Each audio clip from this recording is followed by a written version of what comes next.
નમસ્કાર દોસ્તો, સ્વાગત છે આપ સર્વનું તમારી પોતાની YouTube channel ocean coaching classes પર। મિત્રો, ધોરણ 6ની જે પ્રોજેક્ટ પ્રવૃત્તિ બુક છે તે પ્રોજેક્ટ પ્રવૃત્તિ બુકની પ્રવૃત્તિ નંબર 12 મારી વાર્તાનું સંપૂર્ણ સોલ્યુશન આપણે આ વિડીયોની અંદર જોવાના છે। મિત્રો, આ જે પ્રોજેક્ટ પ્રવૃત્તિ બુક છે તે પ્રોજેક્ટ પ્રવૃત્તિ બુકની જે પ્રવૃત્તિ નંબર 12 જે પ્રોજેક્ટ નંબર 12 છે મારી વાર્તા, તેનું સંપૂર્ણ સોલ્યુશન તો જોઈશું, પરંતુ સાથે સાથે આ જે પ્રોજેક્ટ પ્રવૃત્તિ બુક છે ધોરણ 6ની તેની અંદર આપવામાં આવેલી બધી જ પ્રવૃત્તિઓ અથવા તો બધા જ પ્રોજેક્ટના સંપૂર્ણ સોલ્યુશનના વિડીયો અને પીડીએફ આપણી ચેનલ ઉપર મુકાઈ ચૂક્યા છે। તો આ વિડીયો અને પીડીએફનો અભ્યાસ કરવા માટેની લિંક તમે નીચે ડિસ્ક્રિપ્શન બોક્સની અંદર જોઈ શકશો, તો જરૂરથી તેનો અભ્યાસ કરી લેવો અને સાથે સાથે આપણા વોટ્સઅપ ગ્રુપની અંદર પણ જરૂરથી જોડાઈ જજો, જેથી કરીને આ જે પ્રોજેક્ટ પ્રવૃત્તિ બુક છે તેની બધી જ પ્રવૃત્તિઓના સંપૂર્ણ સોલ્યુશનના વિડીયો અને પીડીએફ તમને મળતા રહે। તો ચાલો શરૂ કરીએ પ્રોજેક્ટ પ્રવૃત્તિ 12 મારી વાર્તાનું સંપૂર્ણ સોલ્યુશન। જો અહીંયા કહ્યું છે કે આપના ગામમાં, ઘરમાં, આજુબાજુ, પડોશમાં અને મિત્રો દ્વારા તમે બાળપણથી વાર્તાઓ સાંભળી જ હશે। આ પ્રકારની વાર્તાઓ હજુ પણ માતા પિતા, દાદા દાદીના મુખે કહેવાતી જ હશે। આવી સ્થાનિક વાર્તાઓ જે શાળાના પુસ્તકોમાં ન હોય અને સ્થાનિક બોલીમાં જે રીતે સાંભળી હોય તે આપણને યાદ જ હશે। તો આવી તમે તમારા ઘરમાં કે ગામમાં સાંભળેલી સ્થાનિક બોલીની વાર્તાઓ નીચેના ભાગમાં લખો। ચાલો વાર્તાનું નામ સર્વપ્રથમ લખવાનું છે તો ચતુર કાગડો, અને કોની પાસેથી સાંભળી તો કે મમ્મી પાસેથી। તો જોઈએ આપણે આવી સરસ મજાની વાર્તા। જો એક કાગડો હતો, ઉનાળાના દિવસોમાં ઉડતો ઉડતો તે ઘણો દૂર નીકળી ગયો। એવામાં તેને બહુ જ તરસ લાગી।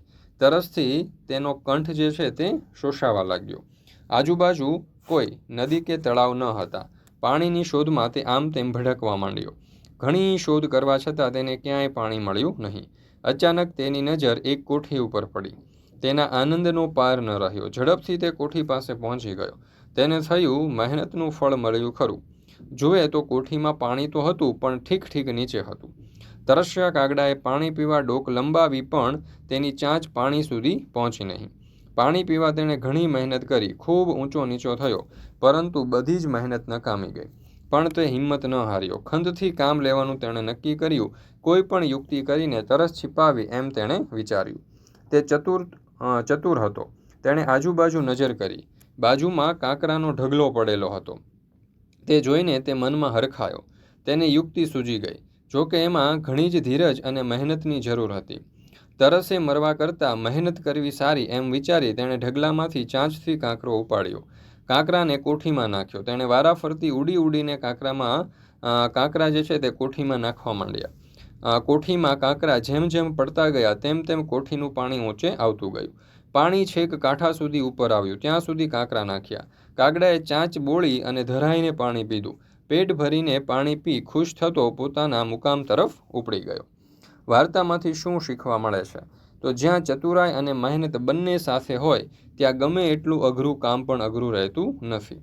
ચાલો હવે વાર્તાનું કોઈ એક ચિત્ર દોરો। તો અહીંયા તમે જોઈ શકો છો કે એક તરસ્યો કાગડો છે તે ઘડાની અંદર પથરા નાખી રહ્યો છે, જેથી કરીને પાણી ઉપર આવી શકે।